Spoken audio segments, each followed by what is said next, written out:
Good morning. I am Andy Silow-Carroll. I'm the editor-in-chief of the Jewish Telegraphic Agency, which I always like to say is the Jewish news syndication service that dares to keep Telegraphic in its name. We cover almost everything Jonathan just spoke about has been the central story of the year for us. I think if you look at the past year, you see a pretty clear pattern emergence. Topping the list is the deadly shooting at Pittsburgh. There's the controversy over whether leaders of the Women's March will distance themselves from Louis Farrakhan. There was the decision by Airbnb to stop listing apartments for rent in the Jewish settlements. There were ADL's findings about a spike in hate crimes in 2017.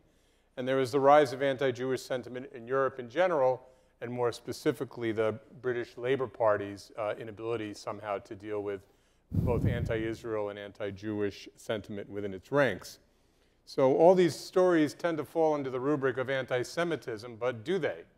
That's a question we ask constantly in the office, and to help us piece that together, we've assembled a terrific panel, and I will introduce them from my left across. I'll do it quickly. You can get their full biographies in your programs.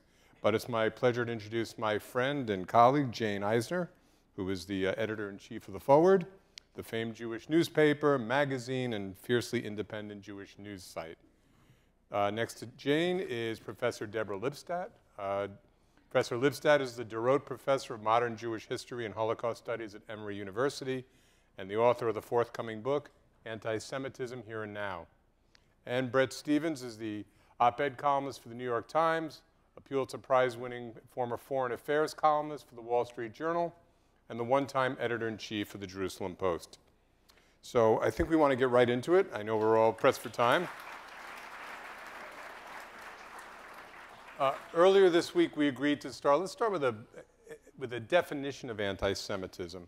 And I figure no one better for that than Professor Lipstadt, who's just completed a book on the topic.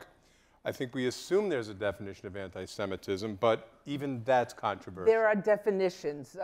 One pundit, and we don't know who it was, once said, an anti-Semite is someone who hates Jews more than is absolutely necessary. You know? Which is funny, but is also true, because if you hate someone because they're awful, that's one thing. But if you hate them one iota more because they're Jewish, that's anti-Semitism. But I think if you were really going to look for the roots of anti-Semitism and look for a template for anti-Semitism, so it's more than, you know, to paraphrase one of the most significant comments ever to come out of the Supreme Court, we know it when we see it, but what do we know when we see? I think you really have to go back to the New Testament. And the depiction there of the story of the death of Jesus and the way that story has been taught by many in the church over millennia, and then picked up and taken out of religious context by the socialists, the communists, by others, et cetera, et cetera.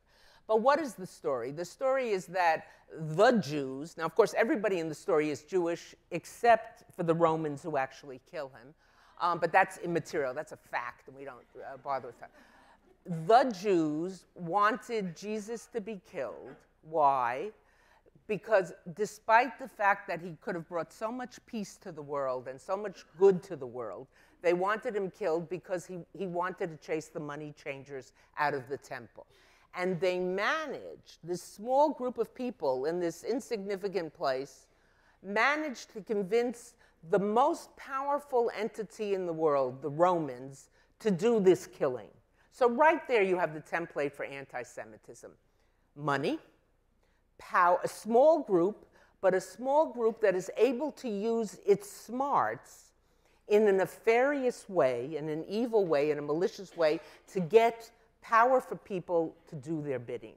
Think about any act of anti-Semitism, anything you read, look for those signs, and you'll see, that's where you find anti-Semitism. But I think what's changing, and I'm going to ask Jane this question, which is, I think there was wide agreement in the Jewish community 10, 20 years ago. Anti-Semitism had a face, right? Whether it was, you know, the typical kind of, you know, global conspiracy theories, or just your average country club anti-Semitism. What's changed, though? Something feels different. Israel is a part of it now. And I would ask you this question. When you're reporting the way we do on anti-Semitism, when do you use the word? And when do you use other words? Anti-Israelism, anti-Zionism. Wow, it is true that things have changed in the last couple of years. The change didn't happen overnight, it evolved. But I do think it is fair to say that since the presidential race of 2015 into 2016, certainly as a journalist, someone who has been a journalist for more than 40 years, I myself sensed a change. Before then, the anti-Semitic vitriol that we might have received as journalists was often very issue-based. Even if it was disguised as anti-Zionism, it still was around that issue. What changed here was, I think, two things. People have become increasingly targeted just as Jews, no matter what you say or write or think. And also the use of Holocaust imagery really increased since 2015, 2016. And as you can tell, that can feel very frightening when you open up your inbox and suddenly, you know, there's a photoshopped picture of a gas chamber waiting for you. So the way we think about it is to pick up on what Deborah said. If you want to criticize a Jew for being a Jew or having a particular opinion or an allegiance to Israel or whatever, that's one thing. But if you criticize the Jews, when you ascribe to an entire group, to an individual what an entire group thinks, then I think that we're talking a completely different level of magnitude. And it doesn't make a difference whether it's from the left or from the right. I would say it's still anti-Semitism.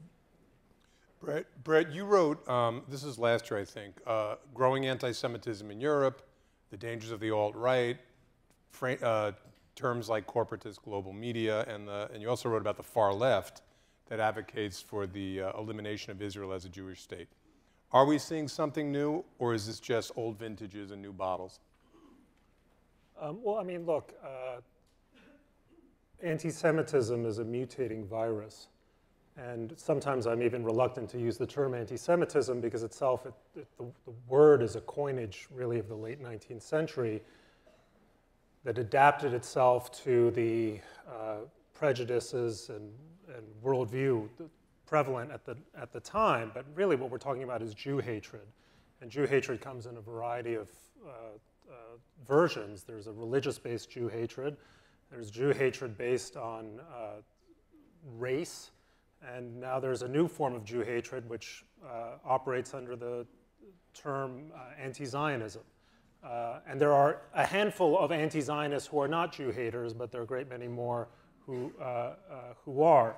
And I think what we're seeing now and what has made the last few years notable is that it feels as if every head of this three-headed monster is now, has now raised itself above the water, so to speak. We have a right-wing variant of anti-Semitism or Jew hatred. Obviously, you saw it at Charlottesville. You saw it in Pittsburgh. It is coursing through the online chatter of the so-called alt-right, the white supremacists, white nationalists. There is the Jew hatred that we see throughout too much of the Islamic world, I'm sorry to say. And that is just simply undeniable. It's been confirmed empirically in many ways, which borrows from some of the kind of European-style Jew hatred, but also has a strong religious aspect. And there's a great deal of Jew hatred on the left, which simply replicates all of the tropes, the imagery, the slander, the defamation of the traditional Jew haters, and applies it to the state of Israel. And now, so these three things are coming together. I would say one thing is, one additional point. You know, there's an old joke, I'm sure Deborah knows this. Man is standing in a train station in Vienna, asks one person after another, do you hate Jews? Do you hate Jews? And they're all adamantly denying it.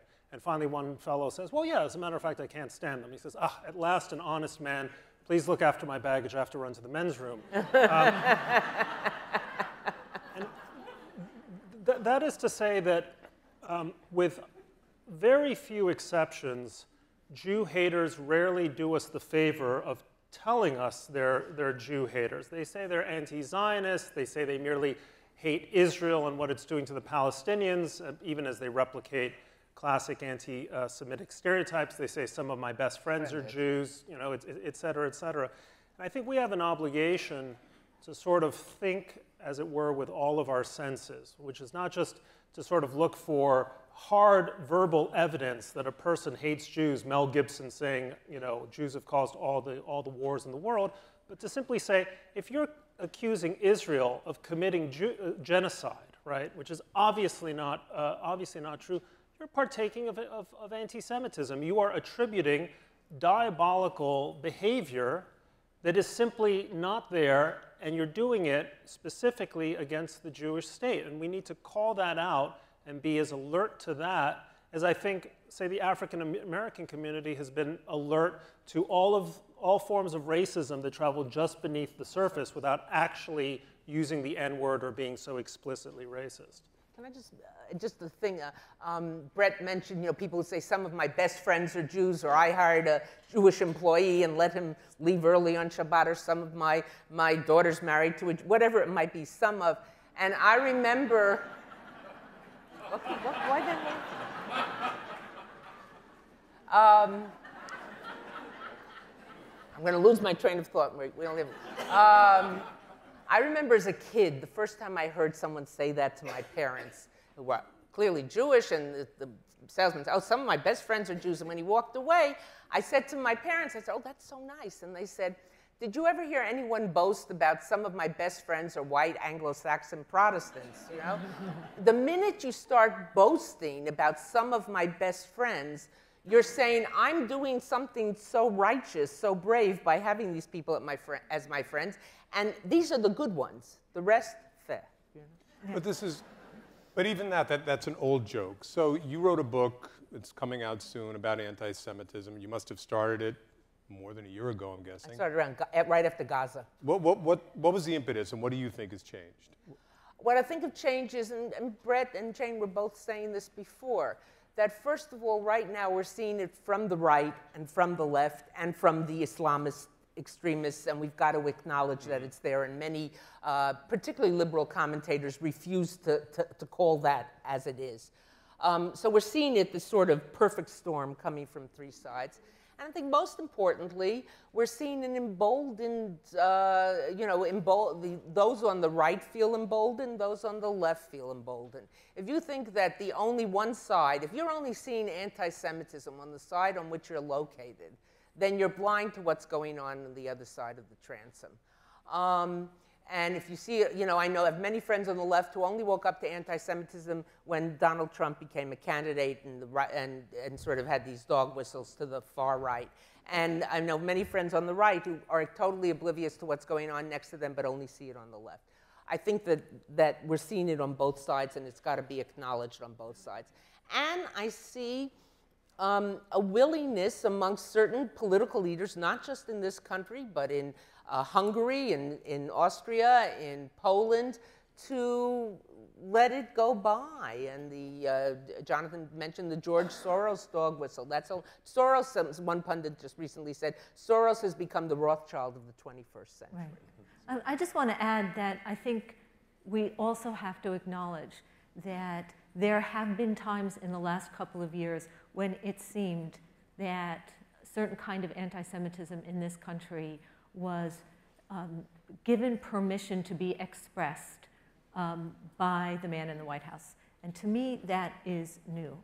Even if you vehemently disagreed with President Obama's policy on Israel and other things, even if you vehemently disagreed with the late President Bush of pleasant memories policy on Israel, which was really pretty tough, I think that there was never this fear that it was somehow being acknowledged quietly. And at least I fear that now, and I think that's new. I'd like to hear, I was going to say this is something I avoided saying at Thanksgiving, which is, let's talk about Donald Trump. I'd like to hear the other panelists' reactions to the degree to which, I mean, immediately after Pittsburgh, polls of American Jews showed they put a lot of responsibility at the foot of Donald Trump. not necessarily whether he was anti-Semitic, and that wasn't really the issue. The question was, did he allow a certain kind of rhetoric to be let loose in this country whose inevitable consequence was violence? Do either of you have a reaction to that? Well, to jump in, I'm glad you phrased it that way, because the question is not whether Jeremy Corbyn is an anti-Semite or Donald Trump is an anti-Semite or Viktor Orban is an anti-Semite. The question is, what have they done?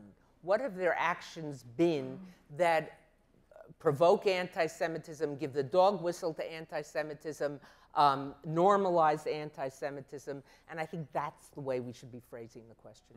No, I think that's exactly right. I mean, again, I don't see strong evidence of Donald Trump's anti-Semitism, but what I do see is strong evidence that every anti-Semite has taken great comfort in his presidency. And I think that the David Dukes of the world think that Donald Trump is a guy who's headed in the right direction. He doesn't quite see the destination towards which he is heading.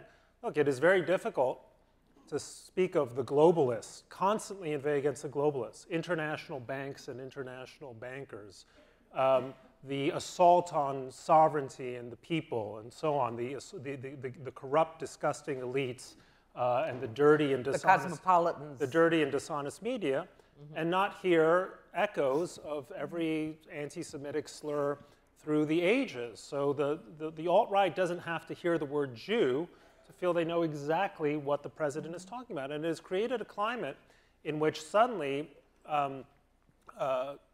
industries with which Jews have been associated are now being demonized in a way that was simply unimaginable just a few years ago. And they're being demonized in a specific way as agents of subversion against the people's will, right? International banks are subverting your economy to meet their own globalist ends.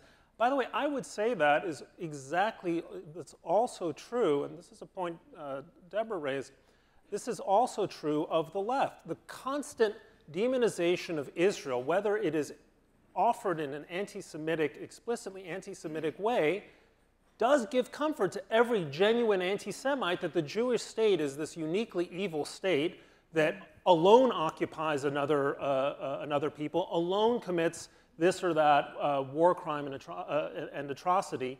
And so this has been a kind of these are, I guess, what you call the facilitators of the new anti-Semitism. And I think everyone has to be as much on their guard about the facilitators as they are against the genuine article. Yeah, I agree. And I think one of the things that's so challenging about this moment is you do have this dynamic where it seems like someone could be an anti-Semite and a Philo-Semite at the same time. Someone, say, like President Trump, could pursue a policy in the Middle East vis-a-vis Israel that many, many, many smart, intelligent, good-hearted people think is a good policy, that it is strengthening Israel. I disagree in some respects, but I totally acknowledge that argument. I've never thought he was particularly an anti-Semite. I have no idea what's in his heart. I'm sure he loves his Jewish grandchildren as much as he loves his non-Jewish grandchildren. But I think that there is also, as my colleagues explained, this other part of the way that he and many, many others on the right and on the left profess one thing or maybe even act in one way. And yet there is also this opposite in their character.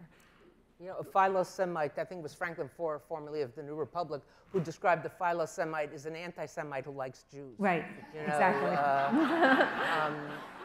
The book of Proverbs says about the honeybee, lo miduvshech v'lo miyuktzech. I don't want your honey and I don't want your sting. Just leave me alone. Yeah. You know? Let's ask a little bit about what's changed in the dialogue after Pittsburgh. I think there's a BP and an AP. I think certainly we feel it in our office. Yes. Jan, I'll ask you, because what do you think has changed in terms of how American Jews view themselves, how others view American Jews? I'm a journalist. I'm not an historian, and I certainly don't predict things. But I am willing to say that I think October 27th, 2018 is going to go down as really a very big turning point for the way American Jews regard themselves and the way we are regarded.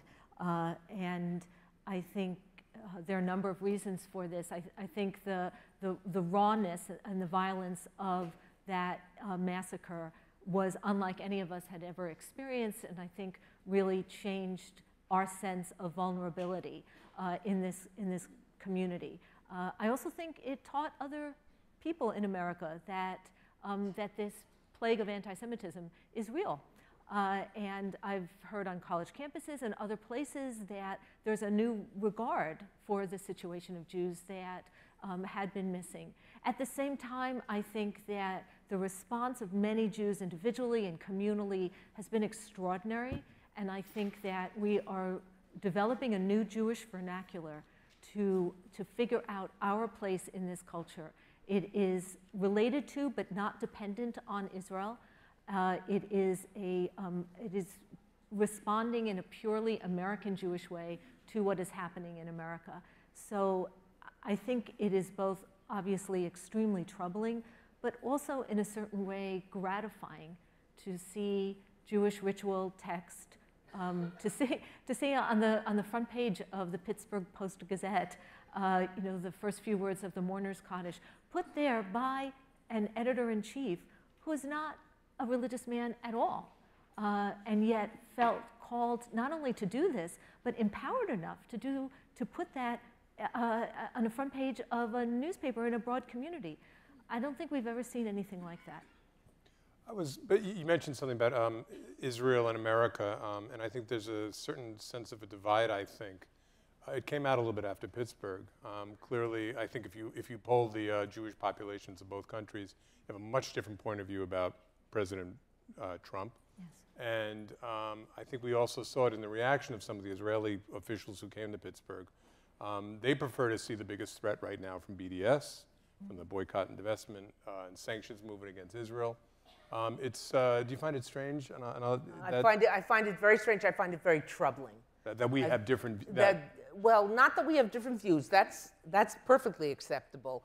But I find this willingness to overlook certain things, this willingness... Look, here's an irony that you can hear from the alt-right. I spend a lot of time in the sewers of their websites and things like that, where some of them love Israel. They love Israel because it is the white ethno-state they would like to create here in the United States. And they will say, look, they know how to do it. They know how to do it. And what I fear is that there is going to be this anti-Semitic pro-Zionist kind of view. It's not large, it's not intense, but it's there. And it's there, look, there are a lot of things I agree with Prime Minister Netanyahu on, and I think that I would not want his job for love or money. But when you coddle Viktor Orban, who has engaged in overt anti-Semitic attack on George Soros, the head of the Prime Minister of Hungary, when you make a deal with the Hungarians, supposedly getting them to change a Holocaust law, which is clearly at the best, soft-core Holocaust denial, and you claim it as a victory because Poland supports you in the, my assumption is, because Poland supports you in the EU. When you meet with right-wing leaders, he hasn't, but members of the League could have, of Austria, something is very wrong when you welcome Orban, again, who had Soros on, with this using overt anti-Semitic imagery, and you say you're a great partner in the fight against anti-Semitism. You may be great supporters of Israel, but when we begin to have that dichotomy, I get very worried. Yeah, I think we have to, I don't know if someone has used this term before, but be somewhat on our guard against what you might call blue washing, which is to engage in sort of anti-Semitic or anti-Semitic-like rhetoric and then simply say, but Israel's great, right? And that, I'm sorry, that doesn't quite cut it.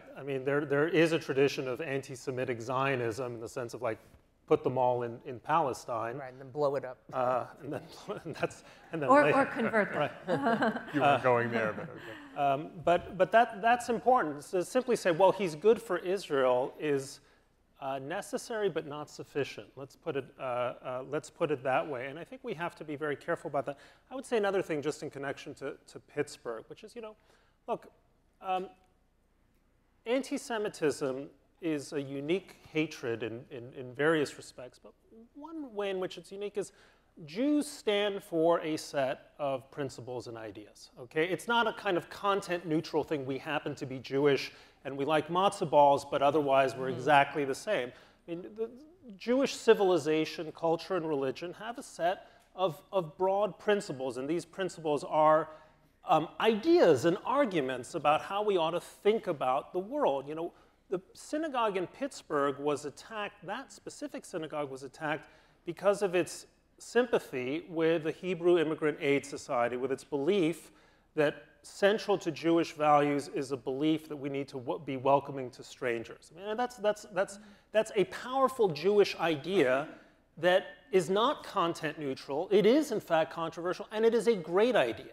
And I don't think you can be, I mean, I'm going to say, I probably shouldn't say, look, I think that part of being a Jew in America is believing that immigration strengthens our societies, just as we strengthen the society.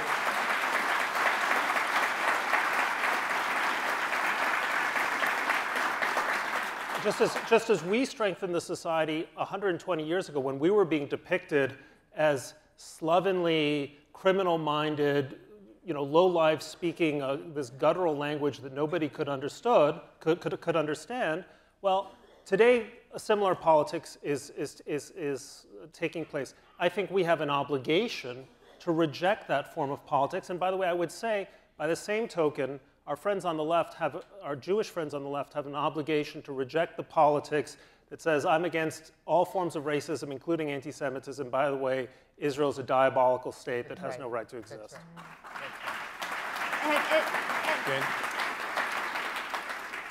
I'd also like to add one thing, too, which is that I think one of the things that anti-Semites do when they lump us all together is both minimize our power and exaggerate our power. Right. And one of the reasons that assimilation has been so successful for us is that many of us don't look particularly Jewish. And one of the aspects of anti-Semitism that I am really getting concerned about now are the random attacks against Haredi people. We saw 2 more this weekend in Brooklyn. I don't know what's behind them. Literally someone standing there in full Haredi dress on the street getting punched. And that person, I suppose, embodies the sense of what it is to be a Jew. And for whatever reasons, and I do hope we learn more about these kinds of things, and I certainly have instructed my staff to investigate this more, we're seeing this upsurge now. It's something we don't talk about much here because most people who look like that aren't in this room. But they're Jews, and they're being hurt because they're Jewish, and they're our sisters and brothers, and we need to care about them too. To build just for a minute on what Jane is saying, many of us, even traditional Jews in this crowd, you can replace the yarmulke with a baseball cap. But let me tell you, if you can't find your way to a synagogue in a strange European city, you know you're in the vicinity, look for the guys in baseball caps and follow them, and they'll lead you right to the synagogue. But we can replace the yarmulkes with a baseball cap.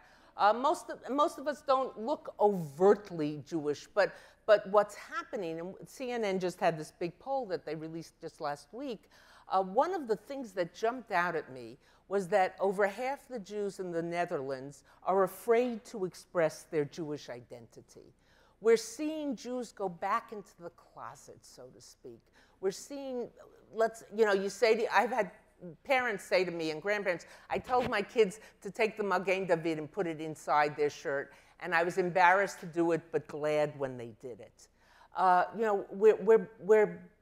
the professor at Columbia Teachers College who had that awful, the swastikas outside her office.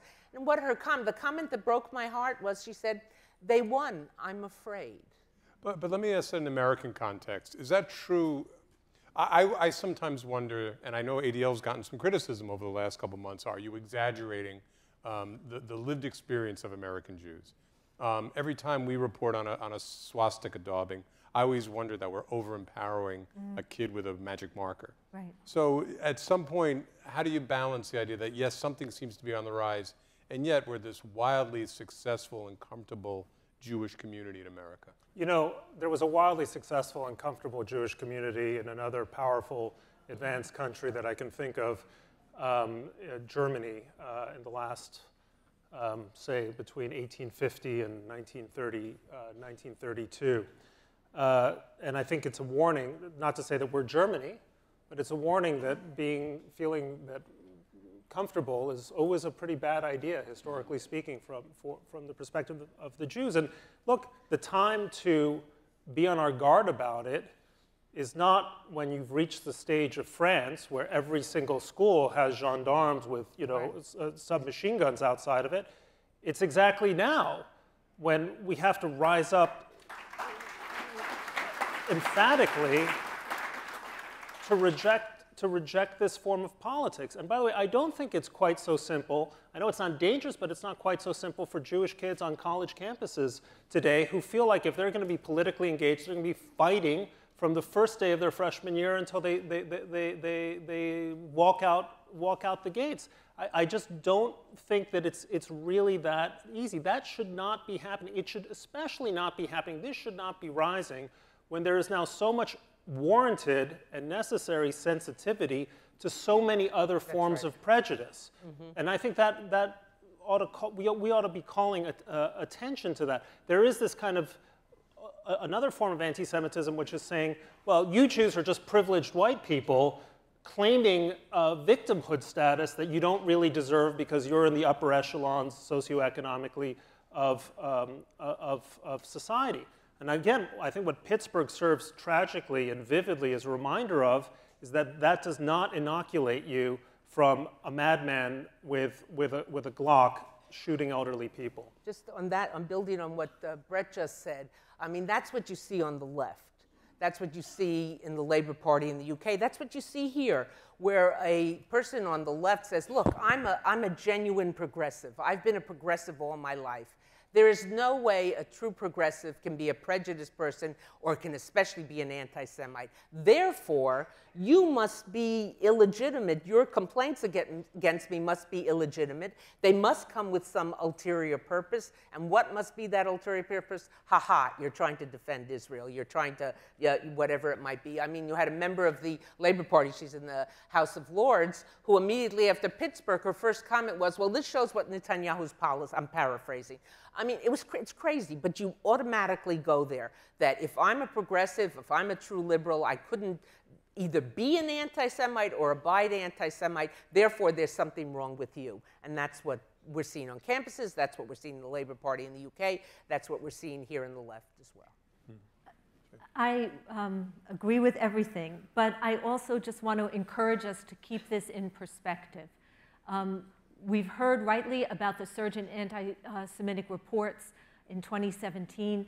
Our staff delved into that a little bit more and found out that two-thirds of those incidents were actually of vandalism. Vandalism is horrible.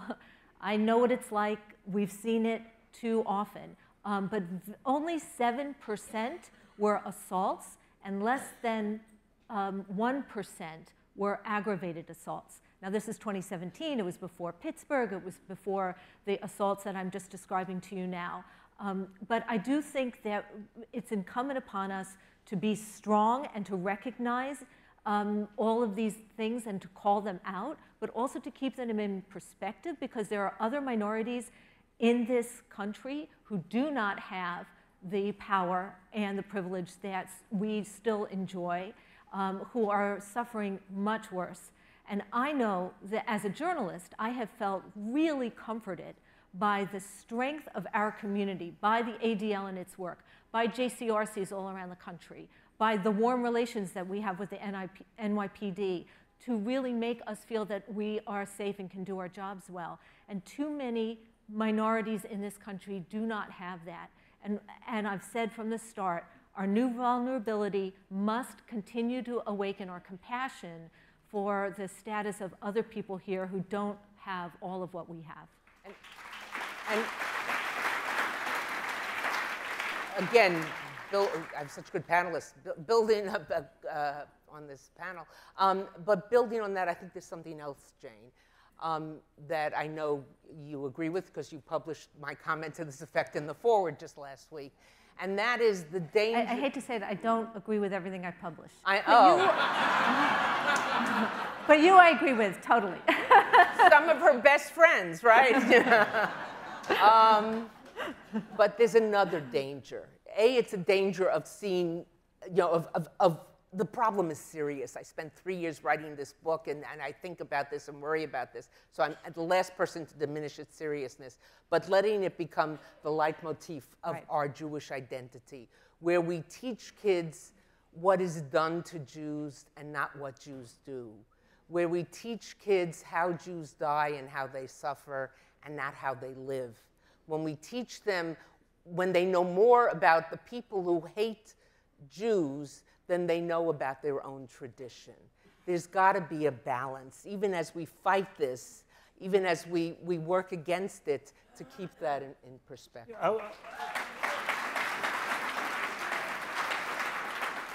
I would second what Deborah said. Also, just one point, which is, of course, it's incumbent on the Jewish community always to be not just aware of, but at the forefront of the fight against every form of discrimination.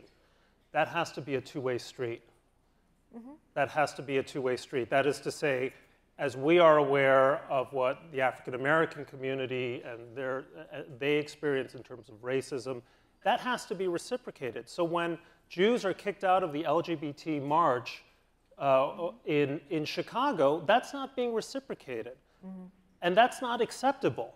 And it's not acceptable for the so-called progressive elements of society to say that the only people who don't belong in this march for freedom or greater liberty or progress happens to be the Jewish community because they support the quote-unquote apartheid policies of Israel by virtue of their being Jews. That progressive anti-Semitism has to be called out insistently because it destroys everything that's good within the progressive community. So, well said. So on that note, let me ask, because we're not going to be able to have time for question and answer session, but from the audience, but I'm sure people want to know Women's March. It's coming up. It represents this terrific progressive agenda. Don't go.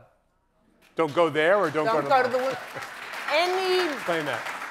The march is being led by people who, for months, refused to condemn someone who has talked about months, years, who have made common cause with someone who says Hitler was a great man, who blames everything on Jews, who called Jews termites.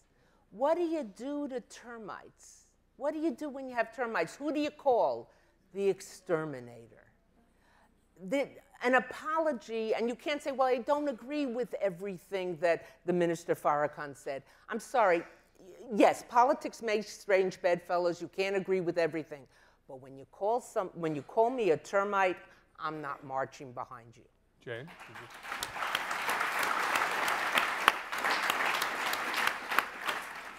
Well, one of the great things about being a journalist is that I am not permitted to take part in political demonstrations. There you go. Whoa. An artful dodge. I like that. We're getting toward the end of this session. I just wanted to ask something you said, Professor Lipstadt, when we spoke earlier this week, was that you quoted Dickens. This is the best of times, and this is the worst of times. It is the best of times. Look, no major university thinks it has a full range of programs unless it has a solid Jewish studies program.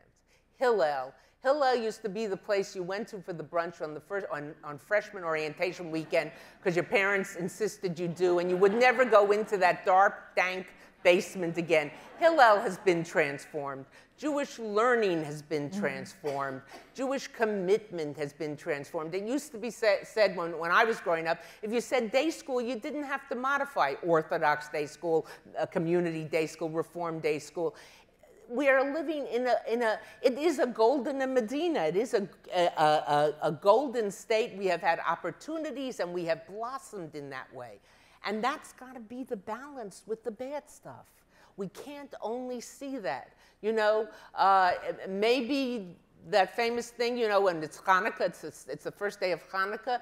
They tried to kill us. They didn't succeed. Now let's celebrate. Well, it's really let's eat. Let's eat. I know. I was modifying it, you know. I'm not such a traditionalist, you know. Good conservative too, you know. But that's to find that balance, but not to lose sight. Look, you have someone like Bret Stephens writing for the most important newspaper, with all due respect to the forwards, it's okay. I'll in the United States, if not in the world. Openly, you have a Barry Weiss, openly expressing their Jewish identity, openly expressing their commitment. Many of the parents of the people sitting in this room would have called that Mashiach Zeit, because it was never going to come, and it's here. I think that is a great note on which to end this. I want to thank our panelists, Jane Eisner, Deborah Lipstadt, Bret Stephens. Thank you. Thank you.